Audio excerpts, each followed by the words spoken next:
Saya ditanya ya tentang kenyataan yang dikeluarkan oleh bekas naib Presiden Keadilan yang juga bekas ahli Parlimen Batu, Webby Teng Chua ya. Sekarang ni tak Webby dah ya. Dia tak tanding dalam PRU yang ke-15 atas tiket parti, tetapi beliau bertanding atas tiket bebas ya di Parlimen Batu. Dan dalam kenyataannya apabila Majlis Pimpinan Pusat mengumumkan bahawa beliau telah pun dipecat daripada daripada Parti Keadilan. Selepas beliau dipecat, saya ada baca kenyataan daripada Teng Chua mengatakan beliau merasa sedih dan juga kesal kerana pemecatannya dilihat seperti tidak proporsional dan juga tidak seperti beradab ya apabila beliau dipecat dalam parti.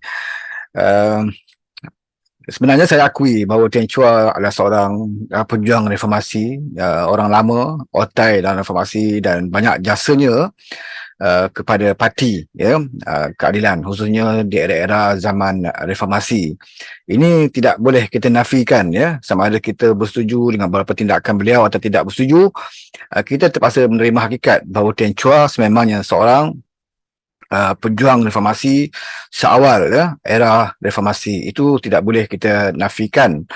Tetapi kita juga harus faham bahawa sekuat mana pun kita mendukung sesuatu perjuangan itu ya, ini tidak akan bermakna kalau kita tidak disertakan dengan sikap kita sendiri ya, yang disiplin dan juga tahu menghormati parti yang kita perjuangkan. Jadi bagi saya Teng Chua pada awalnya saya melihatnya bahawa memang kita ada masalah sikit ya tentang komitmen beliau kepada pimpinan dan juga parti ya, sebab tu di era Azmin Ali, di zaman kita sibuk bercakap tentang kartel ya dalam Parti Keadilan, dan kita melihat beberapa tindakan Teng Chua yang lebih condong kepada puak-puak Azmin Ali lah ya di situ. Tapi waktu itu parti tidak mengambil apa tindakan kerana bagi Parti Keadilan sesiapa pun berhak untuk menyokong mana-mana pimpinan ya di dalam parti itu sendiri, apatah lagi di waktu pemilihan. Tetapi beberapa tindakan beliau yang kita lihat seperti lebih cenderung kepada Azmin Ali, dan saya masih ingat lagi sewaktu kongres parti diadakan di Melaka, di mana kumpulan-kumpulan Azmin membuat walkout ya, keluar daripada Dewan. Walaupun Teng Chua tidak terlibat, tetapi ada PC yang dilakukan oleh Azmin selepas itu, ada penglibatan Teng Chua di situ ya, sewaktu sidang khabar diadakan. Dan di situ saya dah mula merasakan bahawa komitmen ataupun Teng Chua sudah mula hilang arah ya, untuk menunjukkan bahawa beliau orang yang lama, orang yang matang dalam parti ya, di mana beliau tidak lagi boleh menunjukkan komitmennya, kesetiaannya kepada parti dan juga pucuk pimpinan. Seharusnya beliau bersama dengan majoriti ahli-ahli parti waktu itu, iaitu mempertahankan presiden dan juga mempertahankan parti, bukan bersama dengan puak-puak yang akhirnya terbukti jelas puak-puak itu adalah pengkhianat ya, pengkhianat di mana mengkhianati parti sehingga ke peringkat dosa paling besar. Puak-puak kartel ini adalah bila menjatuhkan ya, bila mengkhianati sehingga menjatuhkan kerajaan Pakatan Harapan itu sendiri. Dan orang-orang ini adalah orang yang lebih rapat dengan Teng Chua waktu itu. Tetapi ketika itu pun parti masih berlapang dada dan bersangka baik dengan Teng Chua. Ya, parti tidak juga mengambil tindakan, walaupun saya tahu ada aduan-aduan tertib yang telah pun dihantar ke pejabat tentang tingkah laku Teng Chua ketika itu.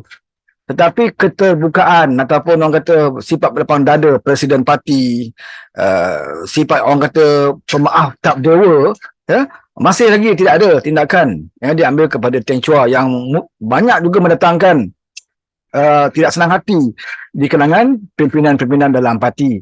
Tapi bagi Datuk Seri Anwar Ibrahim, beliau tidak memandang beberapa pandangan sinis daripada pimpinan-pimpinan lain yang supaya yang mendesak agar parti mengambil tindakan waktu itu kepada Teng Chua ya, kerana bagi Datuk Seri Anwar Ibrahim, walaupun mungkin ada kesilapan pendekatan yang dibuat oleh Teng Chua, bagi Datuk Seri Anwar Ibrahim bahawa itu tidak lagi boleh mengatasi jasanya dan pengorbanannya kepada parti ya. Bagi Datuk Seri Anwar Ibrahim, dia kata mungkin dia menganggap bahawa itu adalah kelemahan ya, sedikit yang dilakukan oleh Tian Chua, sehingga Datuk Seri Amrin kata mungkin pada pendapat Datuk Seri Amrin ini bukan masalah yang besar, ya, kemungkinan Tian Chua akhirnya akan sedar, ya, apatah lagi setelah kumpulan-kumpulan yang pernah disokong oleh Tian Chua itu kumpulan-kumpulan yang terbukti pengkhianat, ya, tapi Tian Chua kekal dalam parti dan kita dapat melihat bahawa Tian Chua kembali bersama dengan parti waktu itu. Tetapi amat malang sekali apabila menghadapi PRU yang ke-15, ya. Apabila menghadapi PRU yang ke-15, Tian Chua tidak dapat menerima keputusan parti yang tidak mencalonkan beliau untuk bertanding di Parlimen Batu. Ini yang saya rasakan satu kesilapan besar di dalam politik Tian Chua yang boleh menghancurkan rekod cemerlang beliau, ya, prestasi cemerlang beliau selama ini dalam Parti Keadilan. Ya, kemungkinan beliau merasakan bahawa parti mungkin tidak mengambil apa tindakan terhadapnya kerana sebelum ini pun, ya, tinggal lakunya dipejam mata oleh parti. Mungkin dia merasakan kali ini pun, ya, parti mungkin tidak boleh berbuat apa-apa terhadap beliau kerana beliau orang lama dalam parti, beliau adalah pejuang reformasi, beliau adalah orang yang juga rapat, ya, dengan presiden parti. Kemungkinan parti tidak akan mengambil tindakan yang setegas itulah, ya, untuk memecatnya. Saya dapat merasakan bahawa bila beliau mengambil keputusan untuk bertanding calon bebas di Parlimen Batu pada PRU yang ke-15 yang lalu, di mana Batu dikatakan adalah satu kawasan yang paling ramai calon bertanding. Saya rasa 10 orang kot, ya, bertanding di Parlimen Batu, di mana Keadilan meletakkan Prabha, ya, daripada Keadilan mewakili Pakatan Harapan untuk bertanding di Parlimen Batu. Dan saya rasakan pemilihan Prabha di Parlimen Batu adalah perkara yang wajar. Ya, banyak kewajarannya parti meletakkan Prabha bertanding di situ. Pertama, di dalam parti itu sendiri, Prabha adalah orang yang mendapat dukungan ramai dalam Parti Keadilan di cabang Batu, ya, di mana beliau juga menang bertanding sebagai ketua cabang. Dan Tian Chua tewas di dalam pemilihan parti. Ya, tewas dalam pemilihan parti. Satu ruang demokrasi yang diberi seluas-luasnya kepada Tian Chua untuk beliau menguji pengaruhnya di kawasan yang pernah beliau ketuai, ya. Dan akhirnya Tian Chua gagal untuk mengambil alih teraju kepimpinan parti di cabang Batu, di mana beliau akhirnya tewas, ya, dan Prabha menang. Dan apabila menghadapi PRU ke-15, kewajaran Prabha menjadi calon itu juga adalah bagi saya amat wajar.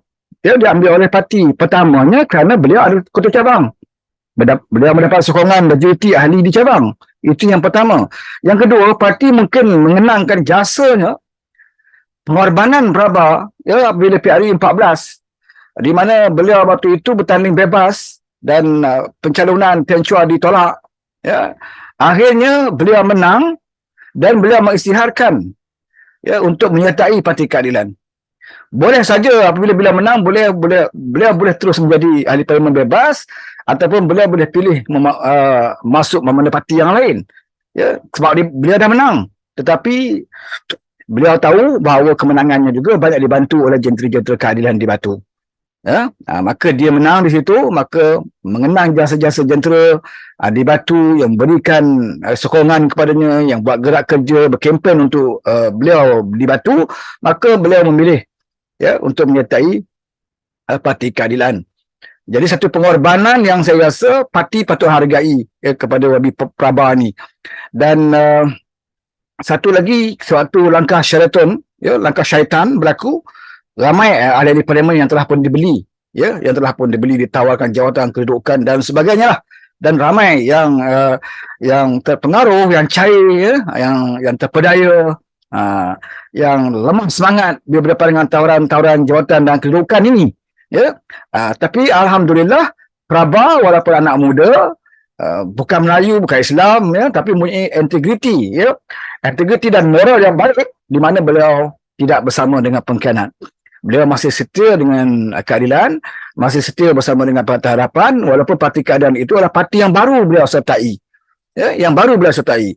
Dan saya rasa pengorbanan dia yang tidak sanggup khianat Parti Keadilan dan tidak sanggup khianat Pakatan Harapan, bahkan bersedia menjadi ahli parlimen pembangkang ketika itu selepas kita jatuh, itu adalah satu pengorbanan yang sukar kita nak cari terutamanya di kalangan anak-anak muda, di kalangan orang muda dalam politik. Kalau biasa-biasanya anak-anak muda ini dia lebih mudah, mungkin lebih mudah terpengaruh dengan tawaran jawatan kedudukan, tapi Praba masih lagi pegang teguh dengan Parti Keadilan, walaupun itu parti yang baru beliau sertai, dan beliau juga setia bersama dengan Pakatan Harapan. Jadi pengorbanan Praba itu terhadap Parti Keadilan dan pengorbanan dia mempertahankan kerajaan Pakatan Harapan, tidak mahu berkhianat, tidak mahu belot dan sebagainya, wajar bagi parti untuk memberikan sekali lagi beliau bertanding di Parlimen Batu.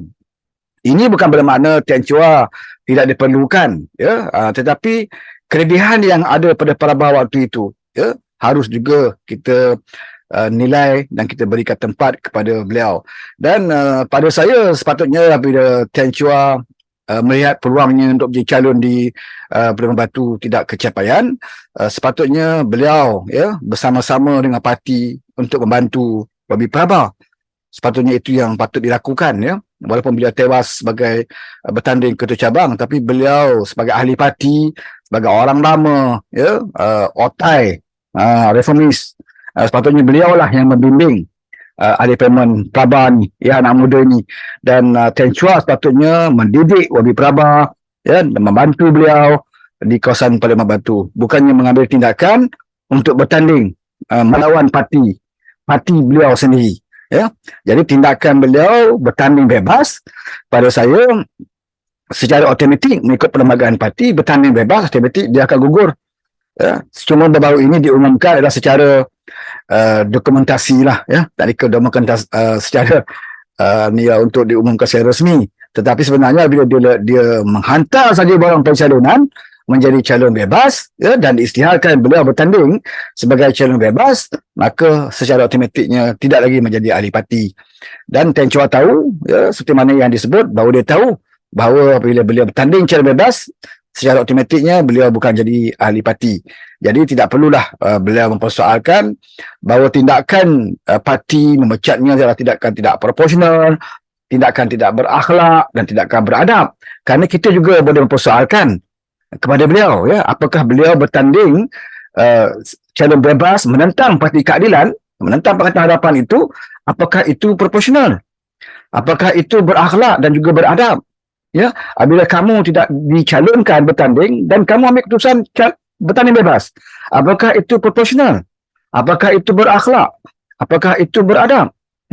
Jadi dia sebelum dia mempersoalkan parti sebagai tidak berakhlak, tidak beradab, tidak proporsional kerana memecat beliau, seharusnya beliau bertanya kepada diri sendiri, kerana dia walaupun dia orang lama, banyak jasa kepada parti, tapi itu bukan lesen untuk beliau melanggar apa saja peraturan-peraturan parti yang telah ditetapkan. Dan beliau tidak seharusnya percaya bahawa segala kelanggaran yang diberikan kepada beliau selama ini adalah lesen untuk beliau melakukan apa saja yang beliau suka hanya kerana beliau adalah orang lama, ataupun hanya kerana beliau punya jasa yang banyak kepada parti.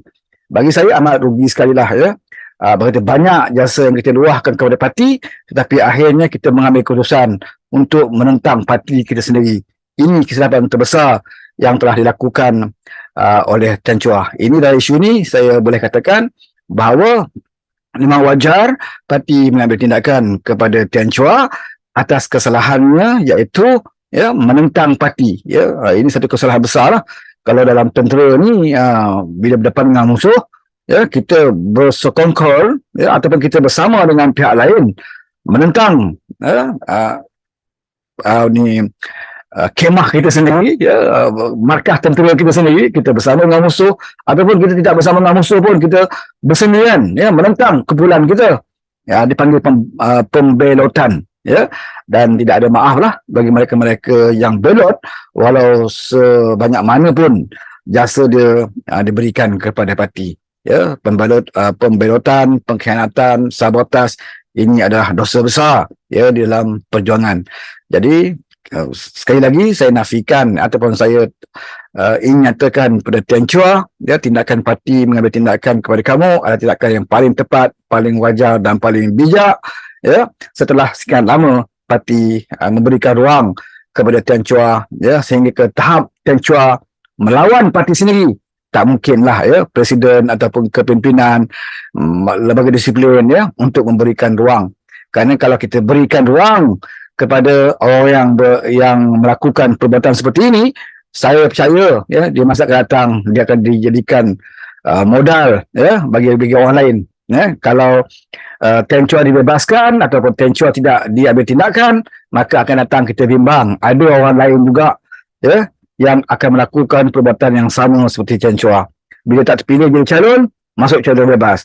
Kemudian duduk dalam parti lagi. Tidak ada apa tindakan. Ya?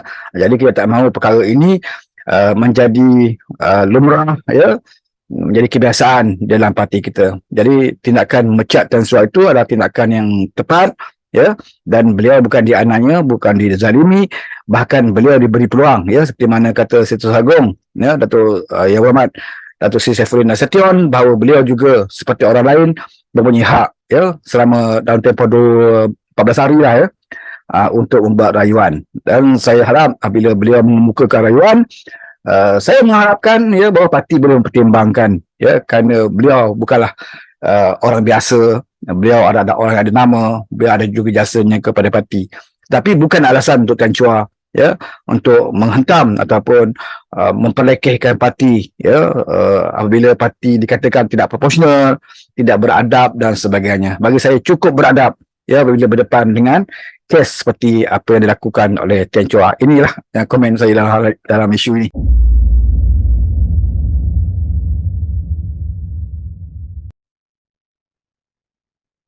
Isu di Sabah, ya, semalam agak hangat jugalah, ya, saya 2 hari sebelum ini. Isu di Sabah di mana dikatakan Ketua Menteri Sabah Haji G telah pun hilang sokongan, ya, tapi kita dapat lihat sendiri bagaimana Haji G menafikan, ya, beliau menyatakan beliau mendapat majoriti sokongan, dan satu pihak lagi mengatakan bahawa walaupun dia ada majoriti tetapi mengikut Perlembagaan Negeri Sabah, ketua menteri itu mesti dilantik daripada ketua parti, ya. Haji G dikatakan tidak mewakili mana-mana pemimpin parti, ya. Di pihak Haji G mengatakan bahawa dari segi perundangannya beliau tidak ada masalah, ya, kerana beliau adalah pengurusi bagi GRS, ya. Jadi di situ ada perbezaan dari segi mentafsir Undang-Undang Perlembagaan Negeri Sabah, ya. Dan semalam ada Datuk Seri Anwar Ibrahim, Perdana Menteri, yang telah pun turun ke Sabah, ya, selepas beliau mengadakan kunjungan daripada Indonesia, beliau terus ke Sabah, kemudian bersama dengan Presiden UMNO, Timbalan Perdana Menteri, Datuk Zaid Hamidi, dan juga Setiausaha Sekretariat Pakatan Harapan, iaitu Datuk Seri Saifuddin Nasution, ya, bertemu dengan semua pimpinan di Sabah bagi cuba menyelesaikan kemelut yang berlaku di Sabah. Dan malam tadi seperti mana yang kita ketahui melalui kenyataan media Datuk Seri Ibrahim, bahawa beliau menyatakan Haji G, ya, masih lagi, ya, Haji G masih lagi diberikan kepercayaan untuk menjadi Ketua Menteri Sabah. Cuma Datuk Seri Ibrahim menasihatkan bahawa sesuatu perkara harus dilakukan oleh Haji G bagi menangani, ya, kemelut yang berlaku di Sabah. Maksudnya menangani apa rasa ketidakpuas hati, ya, yang mungkin timbul, dan saya percaya mungkin ada kesilapan di sebelah Haji G juga, ya. Sebelum ini kita dengar bahawa dia ada nak pecat salah satu dari pemimpin UMNO dalam JLC dan sebagainya, dan memang tidak wajar bagi saya, ya, beliau membuat perkara sedemikian tanpa berbincang dengan kepimpinan Barisan Nasional di Sabah. Itu mungkin ada kesilapan di sebelah Haji G. Kesilapan di sebelah satu pihak lagi yang mengadakan sidang media, ya, mencetuskan suasana seolah-olah berlakunya satu krisis di Sabah, ya, seperti mana sidang media yang tidak kesampaian yang cuba dilakukan oleh Warisan.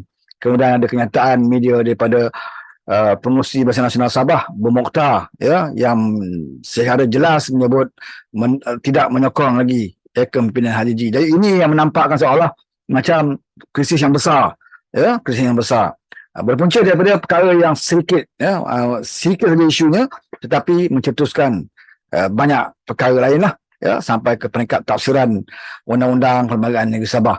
Tapi alhamdulillah tadi bila Datuk Seri Ibrahim bertemu dengan semua pimpinan, di mana Datuk Seri Ibrahim secara jelas dan nyata berterus terang beliau mempunyai keyakinan lagi kepada Haji sebagai Ketua Menteri, apatah lagi sememangnya Haji mendapat sokongan adun yang ramai, dan itu tidak penting sebenarnya. Yang pentingnya adalah bagaimana nak selesaikan masalah ini, masalah di Sabah, dan formula yang saya fikir yang dicadangkan oleh Datuk Seri Ibrahim itu adalah mewujudkan sebuah kerajaan Sabah di bawah kerajaan perpaduan. Di peringkat pusat masalahnya lagi besar sebenarnya. Di pusat masalahnya lagi besar untuk nak bentuk kerajaan persekutuan. Tetapi boleh saja dengan hasil perbincangan, persefahaman, bertemu kesemuanya, dan di pusat alhamdulillah kita dapat mewujudkan kerajaan perpaduan di pusat hasil daripada sifat terbuka semua pimpinan-pimpinan parti. Sifat tolak ansur dan terbuka. Dan ini harusnya dijadikan panduan, dijadikan sebagai satu contoh teladan lah, kepada Haji di Sabah. Dan baru-baru ini saya baca hari ini kenyataan daripada Bung Mokhtar sendiri, Pengerusi Barisan Nasional, bahawa Barisan Nasional bersedia untuk mewujudkan kerajaan perpaduan di Sabah. Dan saya harap kenyataan yang sama dikeluarkan juga oleh Barisan. Kerana ini antara dua parti yang besar sekarang ini di Sabah. Dan sekiranya Barisan bersetuju untuk mengadakan kerajaan perpaduan di Sabah, kemudian Barisan Nasional pun bersetuju untuk mengadakan kerajaan perpaduan di Sabah, dan mereka bersedia untuk menerima Haji sebagai Ketua Menteri di Sabah, untuk meneruskan perkhidmatan beliau sebagai Ketua Menteri, saya tak fikir Haji akan melepaskan peluang ini. Inilah formula yang terbaik untuk menyatukan parti-parti politik di Sabah. Rakyat Sabah tidak lagi sanggup untuk mengharungi pilihan raya negeri, dengan kecelawan politik, apatah lagi satu berita gembira yang telah pun diterima oleh rakyat Sabah bila Datuk Seri Ibrahim umumkan beberapa tuntutan daripada MA 63 itu telah pun berjaya sebahagiannya diperolehi oleh rakyat Sabah. Berita gembira ini tidak seharusnya dipadamkan dengan tindakan-tindakan politik yang tidak bijak oleh pimpinan negeri Sabah. Jadi saya mengharapkan dan saya percaya bahawa Haji mempunyai sifat seorang pemimpin yang terbuka, berlapang dada, tidak ada sifat ego, sombong, bongkak dan sebagainya, harus menerima cadangan, nasihat daripada pimpinan daripada pusat. Kita tahu Datuk Seri Ibrahim tidak menggunakan kuasanya sebagai Perdana Menteri, sebagai pimpinan utama untuk menentukan hala tuju negeri Sabah. Ini bagusnya Menteri kita. Dia tidak menggunakan kuasa dia. Walaupun semua parti di Sabah memberikan sepenuh kuasa kepada beliau untuk menentukan, untuk nak tangani krisis di Sabah ini, tetapi Datuk Seri Ibrahim tetap menghormati hak orang Sabah, pimpinan Sabah sendiri untuk menentukan hala tuju politik di Sabah. Seperti mana beliau sebut, beliau hanya boleh memberikan nasihat dan juga pandangan.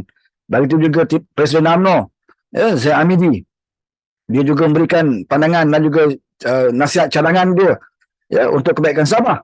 Tapi semuanya terpulang kepada pimpinan di Sabah.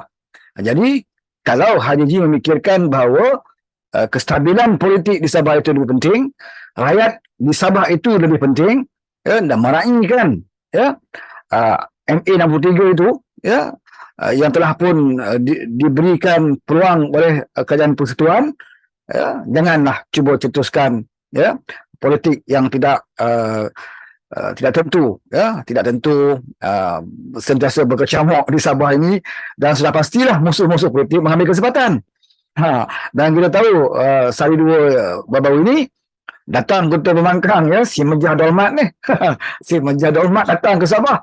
Dia cuba nak jalan bagaimana nak menentukan bahawa masalah yang kecil di Sabah itu, biar dia berpandangan, biar jadi besar, biar berlaku pertikaian, biar berlaku perbalahan. Ini kerja Kota Pemangkang. Dia tidak boleh nampak orang aman. Yang baru nak berdamai dengan cucuk-cucuk. Ada cucuk-cucuk. Jadi kita harapkan pemimpin Sabah jangan sampai terpedaya dengan si Mezah ni. Kita tahulah bahawa Haji dulu pun daripada Parti Bersatu. ya, dan dia telah berumum keluar dari Parti Bersatu, tetapi jauhkan diri daripada si batu api ini. Ya, dia datang ke Semenanjung, datang ke Sabah, cuba nak jadi batu api, dan kalau kita ikut ya rentak mereka, ya, kalau kita termakan dengan hasutan mereka, maka kita lah ya dilihat bodoh lah, ya, bodoh. Apabila dia dah bergagal di Semenanjung, dia cuba kacau politik di Sabah pula. Jadi terpulanglah kepada pemimpin Sabah, ya, berfikir dengan bijaksana. Biarlah si Mezah ni datang ke Sabah melalak melolong macam mana pun, ya, harus kamu dengar nasihat dan juga pandangan daripada pimpinan, ya, Dato' Seri Ibrahim, dan juga daripada Timbalan Perdana Menteri sendiri Zahid Hamidi, dan juga pandangan daripada rakan-rakan, ya, dalam warisan dan juga pimpinan Barisan Nasional di Sabah. Ya, itulah rakan-rakan yang akan bekerja di Sabah, yang akan berikan perkhidmatan kepada rakyat Sabah, bukannya si Mezah. Ya, si Mezah ni dia suruh dia balik ke Semenanjung lah, ataupun dia pergi ke London. Ya, suruh dia buat langkah-langkah London, teruskan kerja langkah tu. Ya, berapa langkah nak buat, biar si Mezah laksanakan. Tugas kamu di Sabah adalah untuk menentukan bahawa kemelut politik Sabah ini hendaklah tamatkan secepat mungkin. Ya, sambut semua badan masyarakat yang lain. Ya, apa benda yang remeh temeh, apa semua ni lupakan. Ya, saling melupakan, saling maaf, jangan mengungkit lagi. Ya, kadang benda kecil ni kalau kita ungkit selalu dia akan jadi besar. Ya, jadi apabila kita ada sedikit perbezaan, ya, kita fikir kembali bahawa rakyat tidak lagi mampu menghadapi krisis politik yang berpanjangan. Kalau ada Semenanjung sudah reda krisis politik ini, janganlah pula kita cipta ya perbalahan politik di Sabah. Ya, kesianlah kepada rakyat Sabah. Ya, sepatutnya di Sabah telah pun ada sedikit keceriaan, ya, di bawah kepimpinan Kerajaan Perpaduan, bahawa hak orang Sarawak, hak orang Sabah itu telah mula ingin dikembalikan, dan ianya harus disambut dengan penuh kesyukuran. Jangan kita sambut ya dengan krisis-krisis politik yang tidak putus-putus ini. Jadi itulah komen saya di Sabah, dan saya mendoakan agar pimpinan di Sabah dapat membuat satu keputusan yang bijak, dan tentukan ya bahawa batu-batu api daripada Semenanjung ini yang sudah tidak ada modal lagi, ya, mereka nak serang di Semenanjung pun tak tahu mana nak serang lah, tak ada modal nak serang di Semenanjung. Jadi mereka cari sedikit ya isu di Sabah supaya mereka ya dapat mengkucar-kacirkan ya politik kita di Sabah. Jadi pimpinan di Sabah lah ya yang perlu berdepan dengan mereka, ya, hantar si Mizah ni balik, ya, suruh dia terus pergi London. Suruh dia buat kerja kat London lah, ya, berusaha dengan lebih kuat lagi untuk tembok atap tu. Itu dia pasal, ya, kita teruskan kerja, fokus kepada membantu permasalahan rakyat. Ini yang penting, dan jangan kita ada kaitan lagi dengan mana-mana pengkhianat, kerana kalau kita memberikan ruang kepada pengkhianat ini menandakan bahawa kita sendiri ya lalai dan tidak fokus ya kepada kebajikan membela nasib rakyat di negeri Sabah. Itulah komen saya. Ku genggam, ku julang ke udara, akan ku cerita